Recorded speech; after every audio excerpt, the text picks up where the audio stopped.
Hello बच्चों, कैसे हैं आप लोग। आज के क्लास में हम लोग लॉ ऑफ मास एक्शन इस टॉपिक पर फोकस करेंगे। तो हम लोग स्टार्ट करते हैं लॉ ऑफ मास एक्शन को। सबसे पहली बात, ये जो अभी बोर्ड पर लिखा गया है इसको अभी उतारना नहीं है, इसके सारे पॉइंट्स को एक एक कर कर समझना है। तो अभी पहले समझने पर ध्यान देना है, ठीक है ना। एक भी चीज़ों को लिखना नहीं है, पहले पूरे चीज़ों को समझ लेंगे, तब उसके बाद स्क्रीनशॉट लेकर अपने कॉपी में नोट्स बनाएंगे। तो लॉ ऑफ मास एक्शन में एक टर्म मिल रहा है एक्टिव मास। तो लॉ ऑफ मास एक्शन को समझने से पहले हम लोगों को एक्टिव मास समझना पड़ेगा कि एक्टिव मास हम लोग किसे कहते हैं, ठीक है ना।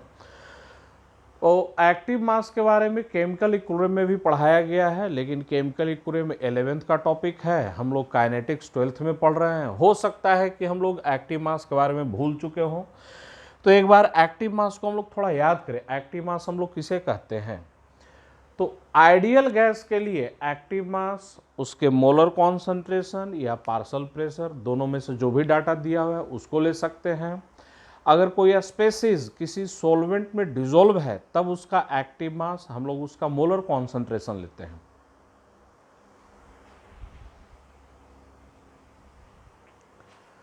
तो एक्टिव मास के बारे में जो हम लोग 11th में पढ़े थे उसको ब्रीफ में यहाँ पर लिख दिया गया है। ये दो पॉइंट बड़ा ही इंपॉर्टेंट है, हम लोग को अच्छे से याद रखना है एक्टिव मास को लिखते समय। Active mass of an ideal gas is taken as its molar concentration और पार्शियल प्रेशर। आइडियल गैस के केस में एक्टिव मास या तो उसका मोलर कॉन्सेंट्रेशन या पार्शियल प्रेशर, जो भी डाटा क्वेश्चन में दिया हुआ होगा उन दोनों में से किसी को भी ले सकते हैं। Active mass of a species dissolved in a solvent is taken as its molar concentration. अगर कोई स्पेसीज किसी सॉल्वेंट में डिसॉल्व है तब उसका एक्टिव मास हम लोग क्या लेते हैं, उसका मोलर कॉन्सेंट्रेशन। तो इसको मैं मिटा दे रहा हूँ, ठीक है ना। ये आप लोग अपने कॉपी में लिख लीजिएगा। तो सबसे पहले तो हम लोग एक्टिव मास समझ गए। एक्टिव मास हम लोग आइडियल गैस के केस में मोलर कॉन्सेंट्रेशन या पार्शियल प्रेशर दोनों में से कुछ भी ले सकते हैं। और अगर कोई स्पेसीज किसी सॉल्वेंट में डिसॉल्व है तो एक्टिव मास उसका मोलर कॉन्सेंट्रेशन लेते हैं।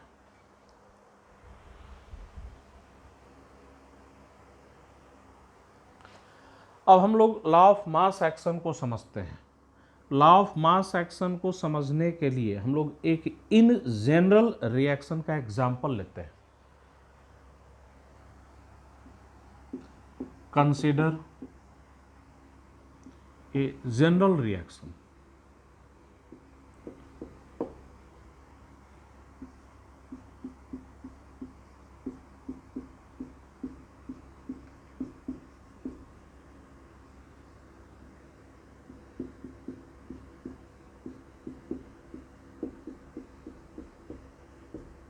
ये हम लोग का एक जनरल रिएक्शन दे दिया गया है। गैसियस फेज में ए और बी रिएक्टेंट हैं, वो आपस में रिएक्ट कर कर एक प्रोडक्ट बना रहे हैं एम और एन, ठीक है ना। तो रेट ऑफ रिएक्शन हम लोग कैसे लिखेंगे, ठीक है ना। तो ये जो लॉ ऑफ मास एक्शन दिया गया है उसको यहाँ पर मैं मैथमेटिकली रिप्रेजेंट कर रहा हूँ। पहले हम लोग उस मैथमेटिकल पार्ट को देखेंगे और उस मैथमेटिकल पार्ट को देखते हुए तब इस स्टेटमेंट को समझेंगे, ठीक है ना।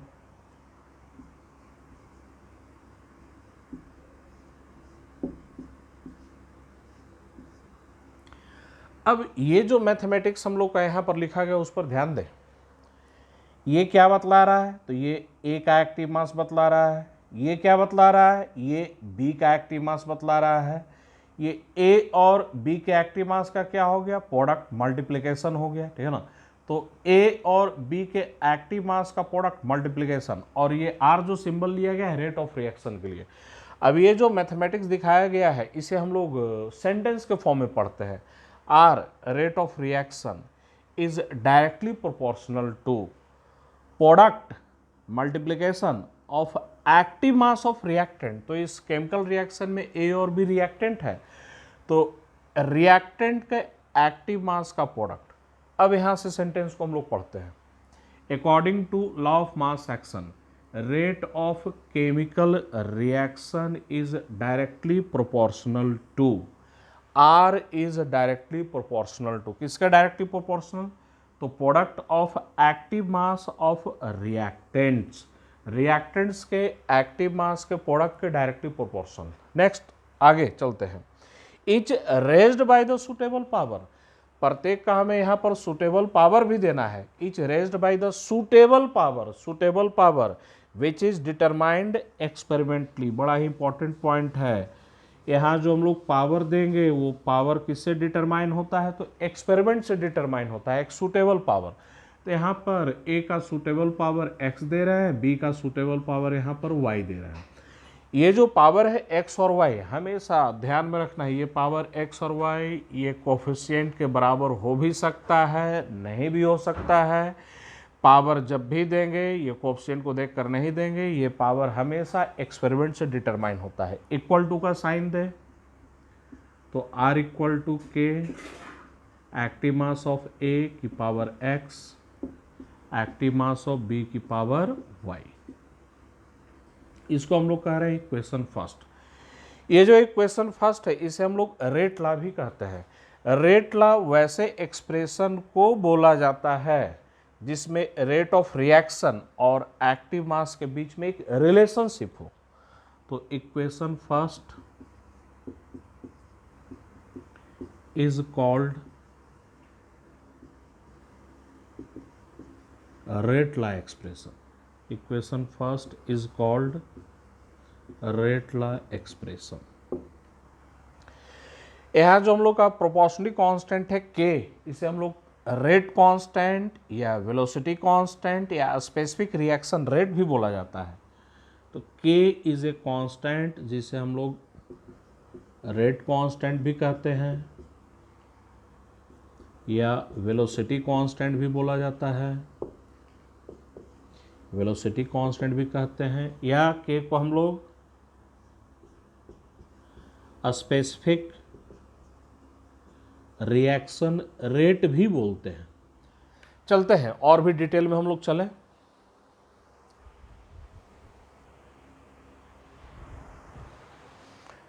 हम लोग यहाँ पर चीज़ों को और भी डिटेल में समझें। ये जो इक्वेशन है अभी बताया गया था, इसे हम लोग रेट लॉ एक्सप्रेशन कहते हैं। रेट लॉ एक्सप्रेशन वैसे एक्सप्रेशन को बोला जाता है जिसमें रेट ऑफ रिएक्शन और रिएक्टेंट के एक्टिव मास के बीच में आपस में रिलेशनशिप हो। ये जो स्क्वायर ब्रैकेट में ए लिखा गया, ये ए के एक्टिव मास को रिप्रेजेंट कर रहा है, तो ये एक्टिव मास ए का रिप्रेजेंट कर रहा है। एक्टिव मास या मोलर कॉन्सेंट्रेशन, एक्टिव मास या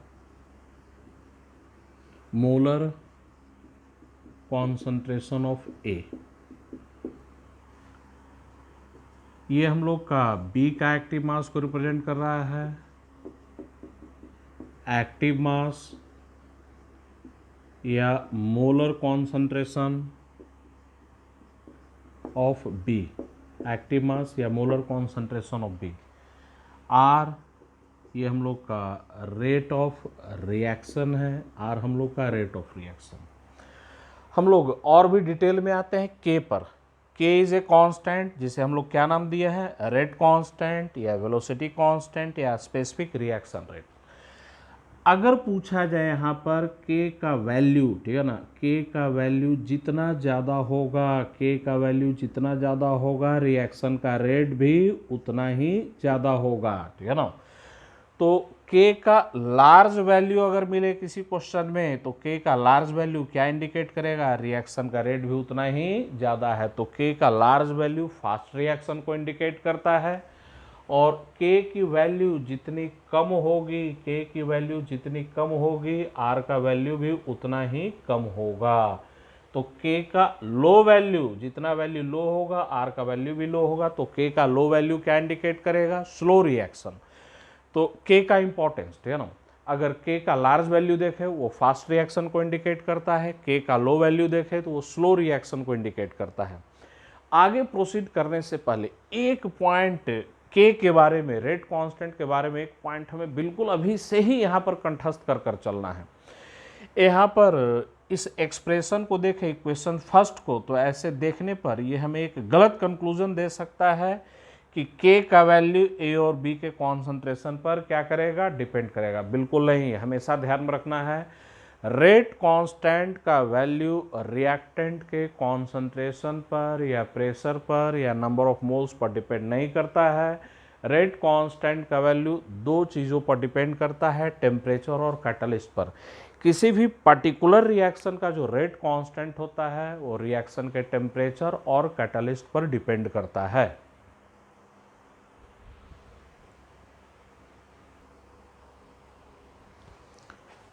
के सिग्निफिकेंस पर आते हैं। इन सब चीज़ों के बारे में डिटेल आगे भी चलकर हम लोग पढ़ेंगे अर्हेनियस इक्वेशन में, ठीक है ना, अर्हेनियस इक्वेशन में। लेकिन ये कुछ इंपॉर्टेंट पॉइंट्स हैं जो आगे न्यूमेरिकल्स करने में हम लोग को यूज में आएंगे। पहला पॉइंट, लार्ज वैल्यू ऑफ के इंडिकेट्स फास्ट रिएक्शन। के का वैल्यू जितना लार्ज होगा रिएक्शन का रेट उतना ही ज़्यादा होगा। एंड लो वैल्यू ऑफ के इंडिकेट्स स्लो रिएक्शन।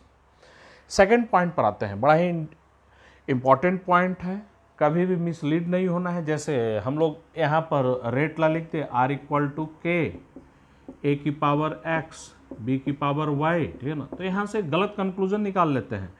के equal to r divided by A की पावर एक्स बी की पावर वाई, यहाँ से देकर हम लोग आंसर देने लगते हैं सर ये ए और बी के एक्टिव मास या कॉन्सेंट्रेशन पर रेट कांस्टेंट का वैल्यू डिपेंड करेगा। बिल्कुल नहीं, रेट कांस्टेंट का वैल्यू रिएक्टेंट के कॉन्सेंट्रेशन, प्रेशर या अमाउंट से इंडिपेंडेंट होता है। ये पॉइंट बिल्कुल हम लोग को अभी से लर्न कर कर चलना है।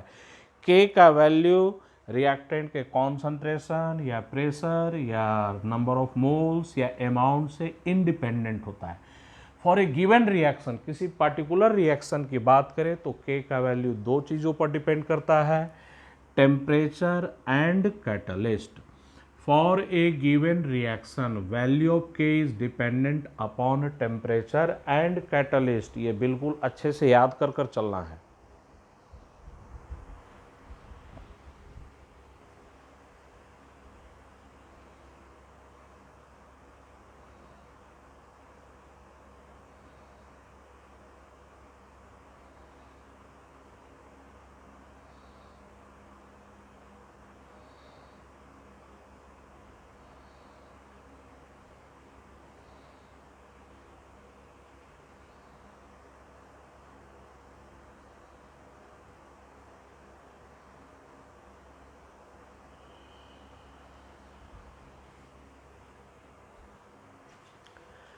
हम लोग नेक्स्ट टॉपिक पर आते हैं, ऑर्डर ऑफ रिएक्शन। सबसे पहले हम लोग इसको समझते हैं, लिखेंगे बाद में ऑर्डर ऑफ रिएक्शन किसे कहते हैं, ठीक है ना, पहले चीज़ों को समझ लिया जाए।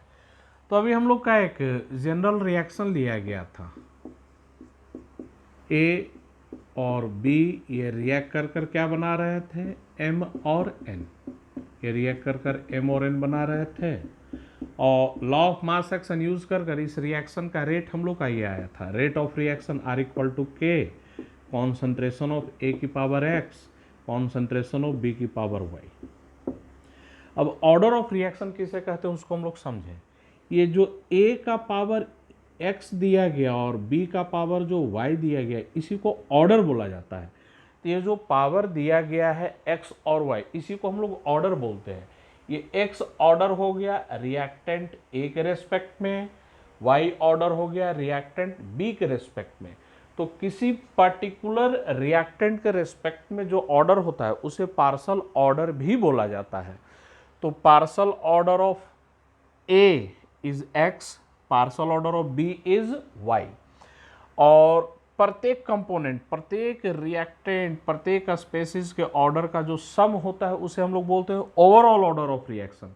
तो ए के रेस्पेक्ट में ऑर्डर है एक्स, बी के रेस्पेक्ट में ऑर्डर है वाई, इन दोनों का सम कर दें तो इसे ही हम लोग बोलते हैं overall order of reaction. Overall order of reaction, overall order of reaction. तो फिर से मैं रिपीट करता हूं, रेट लॉ में एक्टिव मास का जो पावर लिया गया है उसी को ऑर्डर बोला जाता है।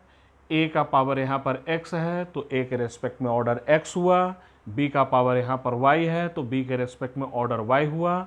और प्रत्येक कंपोनेंट के ऑर्डर का जो सम है उसे ओवरऑल ऑर्डर ऑफ रिएक्शन कहते हैं।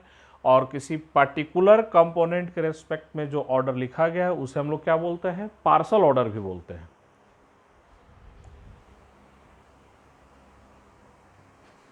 नेक्स्ट हम लोग आगे चलें तो ये ऑर्डर ऑफ रिएक्शन का डिफिनीशन दे दिया गया है। The order of reaction with respect to some component, किसी कंपोनेंट के रेस्पेक्ट में, is the power to which the concentration और pressure of the component is raised in the rate law expression. तो इसको हम लोग एग्जाम्पल से भी समझते हैं। फॉर एग्जाम्पल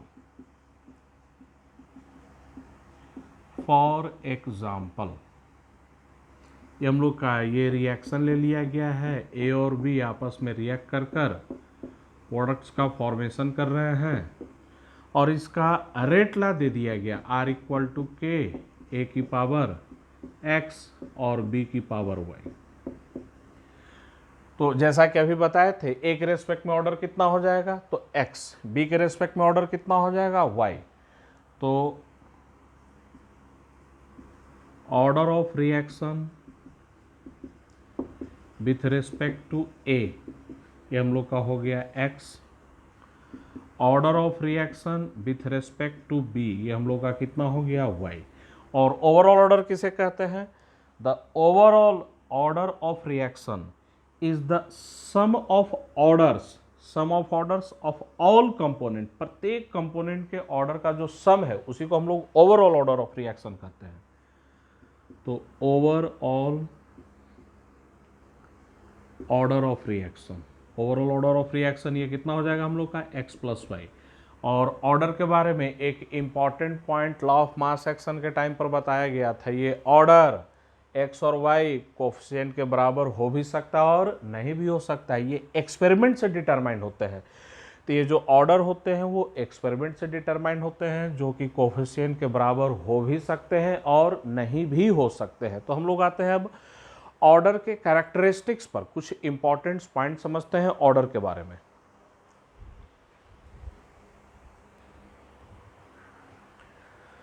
ऑर्डर के कैरेक्टरिस्टिक्स पर आते हैं। एक कैरेक्टरिस्टिक्स तो हम लोग का पहले से भी पढ़ा हुआ है, पहला वाला point, order of reaction is determined experimentally. जब लॉ ऑफ मास एक्शन पढ़ रहे थे वहीं पर बता दिया गया था कि ये जो ऑर्डर है, जो पावर होता है, वो एक्सपेरिमेंट से डिटरमाइन होता है। It may or may not be equal to stoichiometric coefficient. तो ये जो ऑर्डर है वो स्टोइकोमेट्रिक कोफिशिएंट के इक्वल हो भी सकता है और नहीं भी हो सकता है। तो एक पॉइंट यहाँ पर ध्यान में रखना है कि ऑर्डर के बारे में जो भी कैरेक्टरिस्टिक्स यहाँ पर बताया जा रहा है सब एक्सपेरिमेंट के बेसिस पर ही है। क्यों भाई, ऑर्डर तो हम लोग कोफिशिएंट से निकाल नहीं रहे हैं, ऑर्डर जब भी निकाल रहे हो सब एक्सपेरिमेंट से पता कर रहे हैं। तो एक्सपेरिमेंट से ऑर्डर के बारे में जो जो बातें हम लोग को पता चला है, ठीक है ना, उन्हीं पॉइंट्स को एक समरी के रूप में यहाँ पर बताया जा रहा है। तो हमेशा ध्यान में रखना है ऑर्डर के बारे में जो भी चीज़ें यहाँ पर पढ़ रहे हैं वो सब एक्सपेरिमेंट के बेसिस पर दिया गया है, ठीक है ना। सेकेंड पॉइंट पर आते हैं। सेकेंड पॉइंट में क्या बोला जा रहा है, order of reaction may not always भी है होल नंबर। कोई ज़रूरी नहीं है कि ऑर्डर ऑफ रिएक्शन हमेशा होल नंबर में ही हो। ऑर्डर ऑफ रिएक्शन में भी जीरो, ये जीरो भी हो सकता है, फ्रैक्शनल भी हो सकता है और इवन निगेटिव भी हो सकता है। तो कुछ एग्जांपल्स लेते हैं। सेकंड पॉइंट को समझने के लिए हम लोग एग्जांपल लेते हैं कुछ।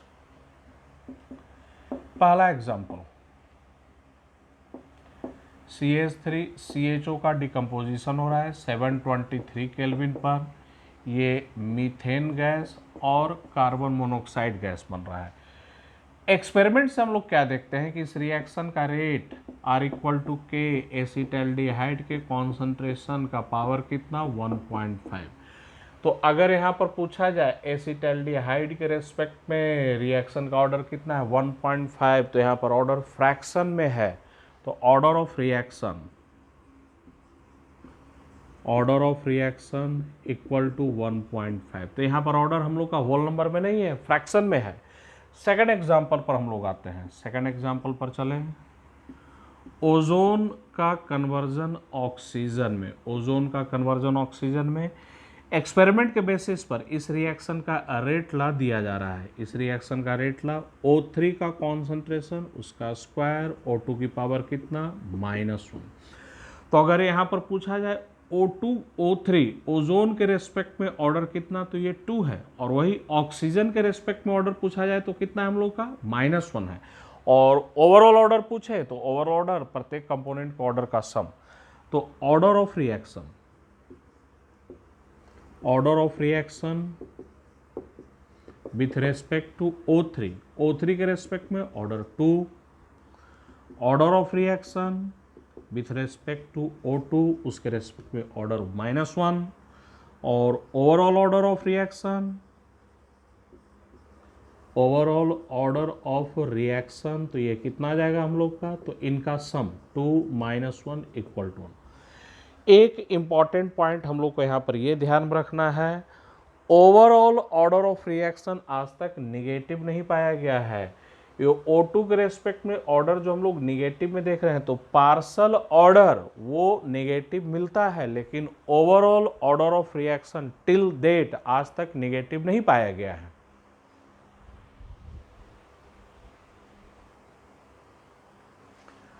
तो नोट में पॉइंट दे दिया गया है, पार्शल ऑर्डर में भी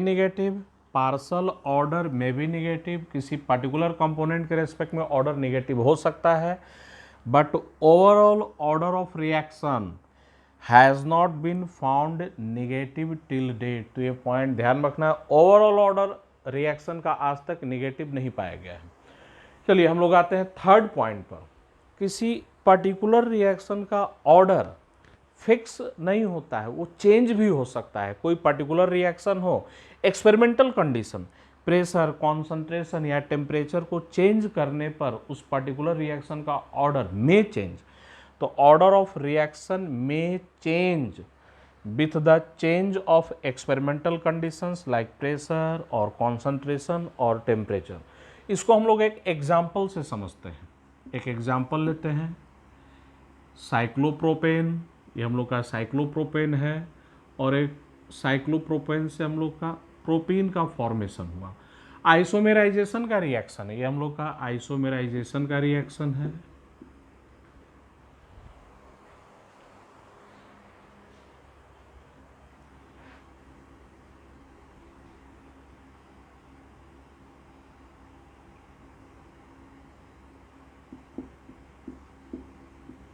आइसोमेराइजेशन का रिएक्शन हम लोग का ये दिया हुआ है।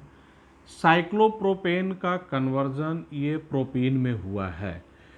ये रिएक्शन हाई प्रेशर पर फर्स्ट ऑर्डर को शो करता है। हाई प्रेशर पर यहाँ पर रिएक्शन का ऑर्डर होता है फर्स्ट ऑर्डर, और अगर इसी रिएक्शन को लो प्रेशर पर किया जाए तो लो प्रेशर पर ये रिएक्शन सेकेंड ऑर्डर को शो करता है। लो प्रेशर पर सेकेंड ऑर्डर, तो सेम रिएक्शन, कंडीशन चेंज कर दिया, हाई प्रेशर पर फर्स्ट ऑर्डर है और वही सेम रिएक्शन लो प्रेशर पर कौन से ऑर्डर का है, सेकेंड ऑर्डर का है।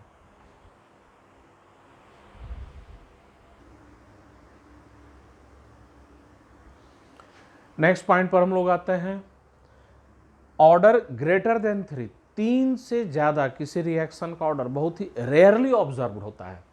उसका रीजन क्या है कि एक ही टाइम पर 3 से ज़्यादा मॉलिक्यूल कोलाइड करे, उसकी प्रोबेबिलिटी बहुत ही कम होती है। तो पढ़ते हैं सेंटेंस को, order greater than 3 is rarely observe, बहुत ही रेयर केसेस में ऐसा मिलता है, बिकॉज रीजन पर आते हैं, probability of colliding more than 3 molecule simultaneously is rare. इसको हम लोग समझते हैं, जैसे कोई रिएक्शन गैसियस फेज में बोला जा रहा है कि इस कंटेनर में हो रहा है, ये रिएक्टेंट्स के मॉलिक्यूल्स दिखा दिए गए। अब गैस के मॉलिक्यूल्स सब रैंडम मोशन में हैं, तो अगर किसी कंटेनर में गैस लिया जाए तो 95% जो कोलिजन होते हैं वो बाईमोलिकुलर होते हैं। 95% कोलिजन बाईमोलिकुलर होते हैं। मात्र 5 से 10% कोलिजन जो होता है हम लोग का ट्राईमोलिकुलर होता है। इसको समझने का कोशिश करते हैं। 90 to 95% जो कोलिजन मिलेंगे वो बाईमोलिकुलर मिलेंगे। ट्राईमोलिकुलर कोलिजन मात्र 5 से 10%, और 3 से ज़्यादा मॉलिक्यूल कोलाइड करें उसकी प्रोबेबिलिटी बहुत ही कम है। तो उसके रीजन को समझते हैं। गैस के मॉलिक्यूल्स सब रैंडम मोशन में, मॉलिक्यूल्स इधर से उधर, इधर से उधर, सब रैंडम मोशन में आ रहे हैं।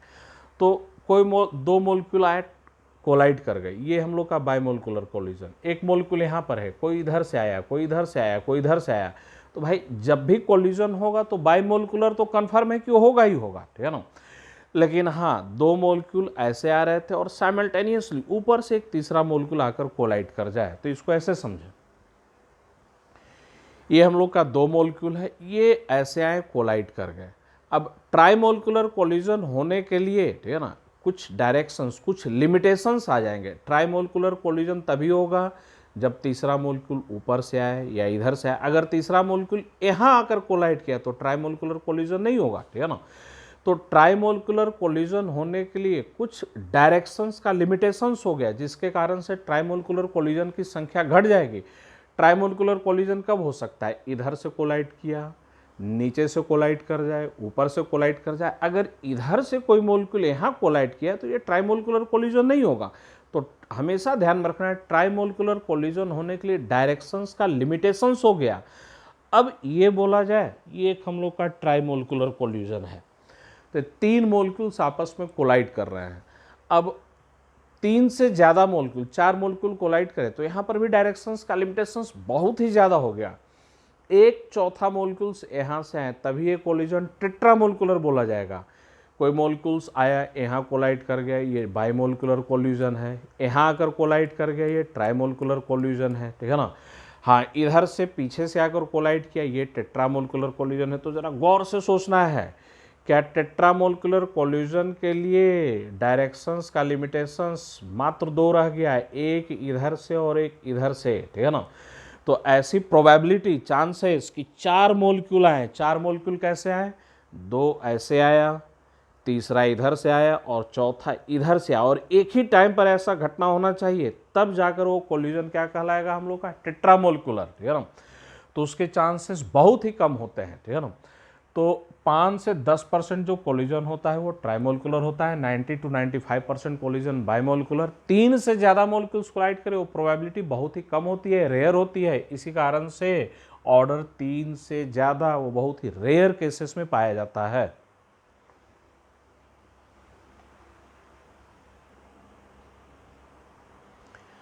हम लोग नेक्स्ट कैरेक्टरिस्टिक्स पर आते हैं। For an elementary reaction, elementary reaction की बात कर रहे हैं, तो सबसे पहले तो एलिमेंट्री और कॉम्प्लेक्स रिएक्शन, इन दोनों को हम लोग रिकॉल कर लें।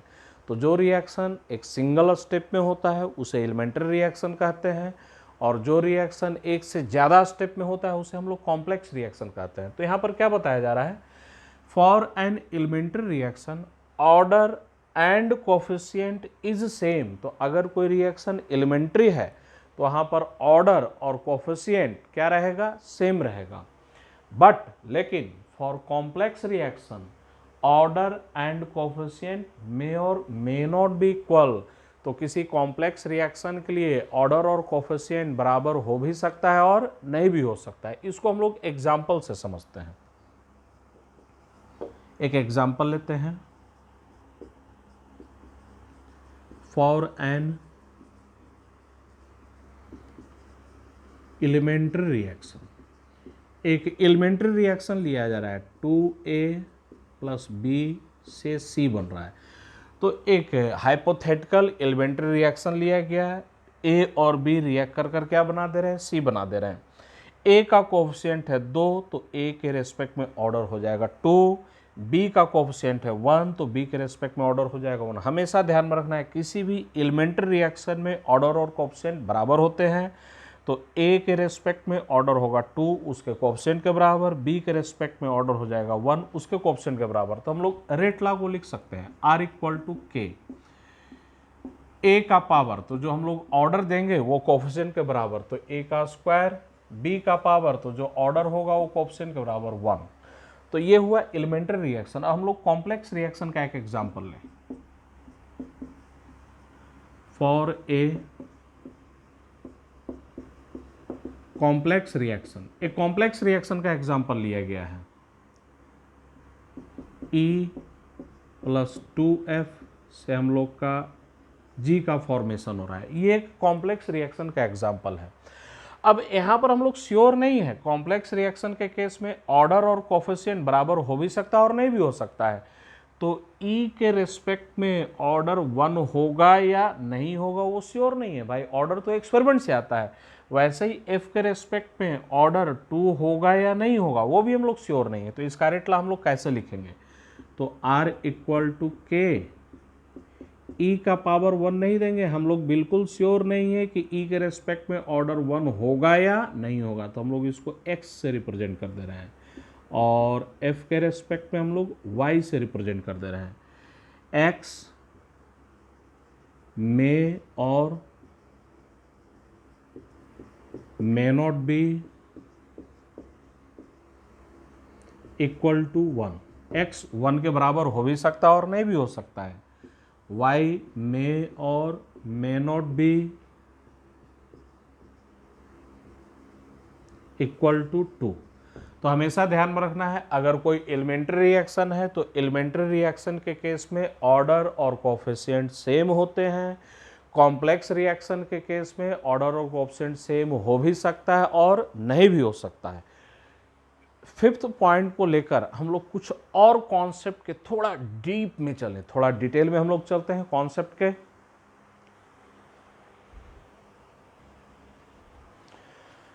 हाँ, पांचवें कैरेक्टरिस्टिक्स को थोड़ा और डीप में समझें, लेकिन एक पॉइंट पांचवें कैरेक्टरिस्टिक्स को अपने दिमाग में पहले बैठा लें, पहले दिमाग में माइंड में उसको सेट करें।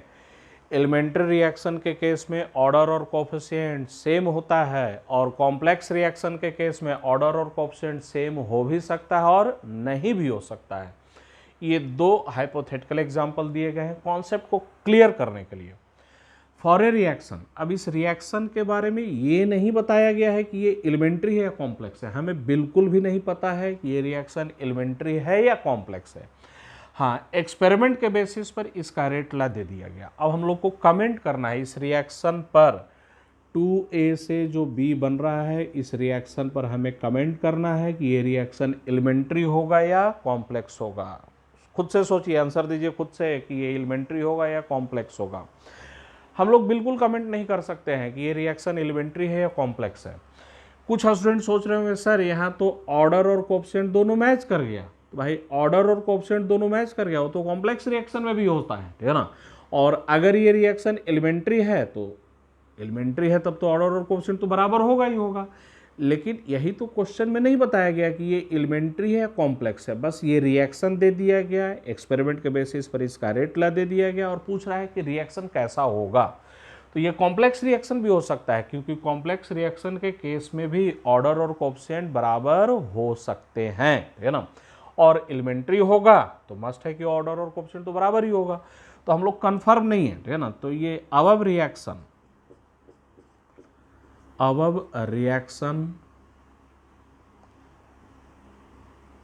में बी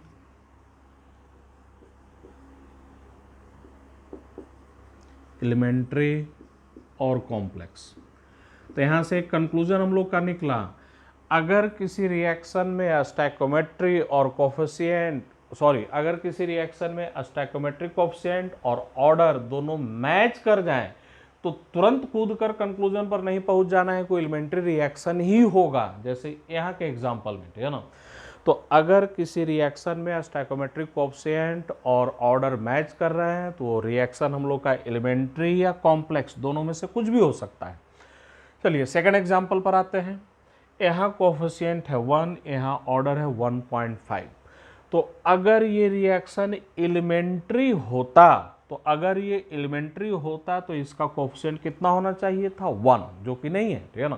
तो इसका मतलब ये रिएक्शन एलिमेंट्री नहीं है, must be a complex reaction, ठीक है ना भाई। अगर ये एलिमेंट्री होता, मैं फिर से रिपीट कर रहा हूँ, अगर ये एलिमेंट्री होता तो इसका कोफिशिएंट इसका ऑर्डर कितना होता, 1 होता, जो कि नहीं है, ठीक है ना। तो इसका मतलब ये रिएक्शन एलिमेंट्री नहीं है, इतना कन्फर्म है।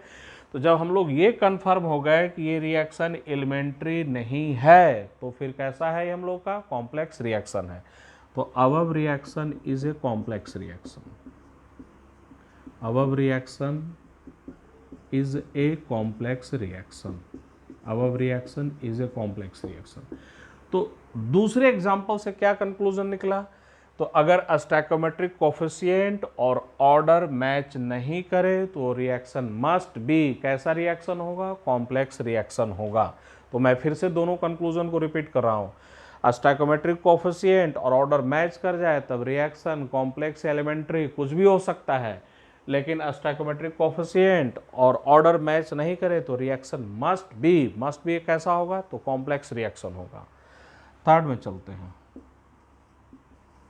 All zero order reaction. तो ये बताइए जीरो ऑर्डर रिएक्शन कैसा होना चाहिए? एलिमेंट्री या कॉम्प्लेक्स होना चाहिए? जीरो ऑर्डर, ऑर्डर जीरो बोल रहा है लेकिन कोफिशिएंट जीरो किसी का नहीं हो सकता है। जैसे यहाँ पर बोले, ठीक है ना, कोई भी रिएक्शन का एग्जाम्पल ले लें, जैसे कोई भी रिएक्शन लिख लें, 2 अमोनिया 3 हाइड्रोजन प्लस नाइट्रोजन, तो किसी भी रिएक्शन में कोफिशिएंट जीरो थोड़ी हो सकता है, ठीक है ना। तो भाई कोफिशिएंट तो जीरो हो नहीं सकता है, लेकिन ऑर्डर जीरो बोला जा रहा है, तो इसका मतलब कोफिशिएंट और ऑर्डर मैच नहीं कर रहे हैं। तो जितने भी जीरो ऑर्डर के रिएक्शन होते हैं must be a complex reaction. All zero order reaction must be a complex reaction. जितने भी जीरो ऑर्डर के रिएक्शन होते हैं वो सबके सब कॉम्प्लेक्स रिएक्शन होते हैं।